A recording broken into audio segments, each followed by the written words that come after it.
Bismillahirrahmanirrahim. Today we are going to discuss the features of the spinal medulla. So let's start. You can see the diagram of the brain, and this extended part we call it as spinal medulla, that begins at the foramen magnum of the skull, and it's a downward continuation of the medulla oblongata of the brain. It ends opposite to that of the intervertebral disc in between the first and second lumbar vertebrae in the adult, and in the newborn you expect it as one vertebral level lower. And another thing we can mention that this level rises when the vertebral column is flexed, and you expect that the spinal cord level descends when the vertebral column is extended. Average length of this spinal cord or spinal medulla is 45 centimeter. It is nearby in its shape like a cylinder, or you would say cylindrical in shape, but if you can consider the width or girth of this spinal medulla, that varies, and you would say that the girth of this increases considerably in those regions where it gives rise to large nerves of the limbs. For example, where my pen is, you can see this is the place where you call it as cervical enlargement of the spinal cord, or you can call it as cervical swelling. And there is another region where my now pen is the lumbar enlargement of the spinal cord, or you would say that lumbar swelling. Here there is an increased number of nerve cells within the spinal medulla.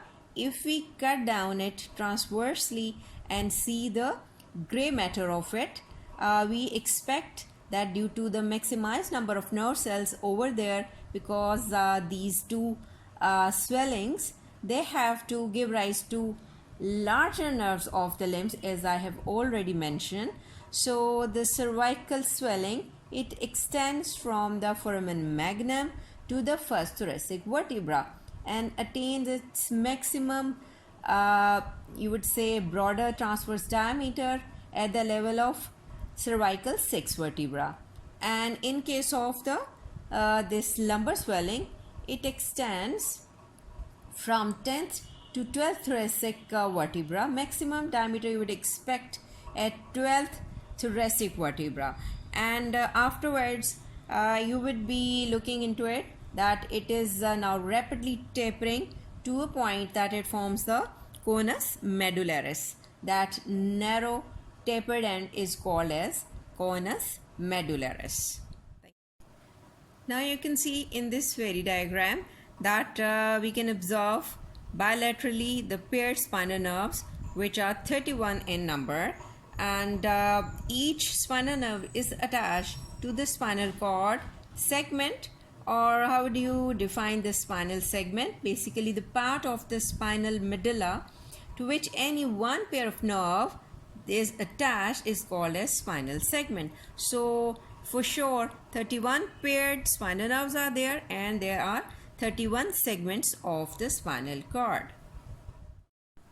Now looking into the internal structure of the spinal medulla, you can see in the transverse or horizontal section the raised up portion which is being shown for easy understanding is a H-shaped structure made up of core of gray matter, and you can see the broader anterior horns bilaterally and the cylinder posterior horns. You can see they are all made up of gray matter.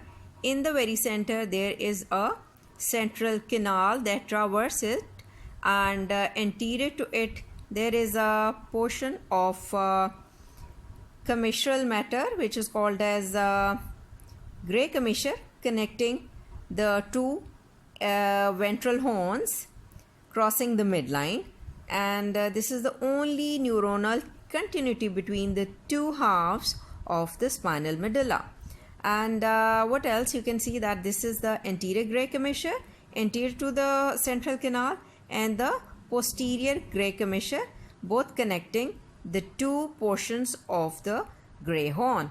And inside this egg-shaped core of gray matter, what they contain, they consist of nerve cell bodies, multipolar type of neurons, along with the neuroglia, which are the cellular connective tissue of the CNS, and blood vessels you would expect in that very gray matter. And the color of the gray appearance is usually due to the neuronal cell body which you expect here in the gray matter.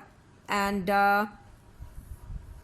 now you have to see that this central canal, you can very well observe that it superiorly continues with that of the cavity called as fourth ventricle, and inferiorly, when it runs downwards, it communicates with the terminal ventricle in the conus medullaris, and finally ends up in phylum Terminale.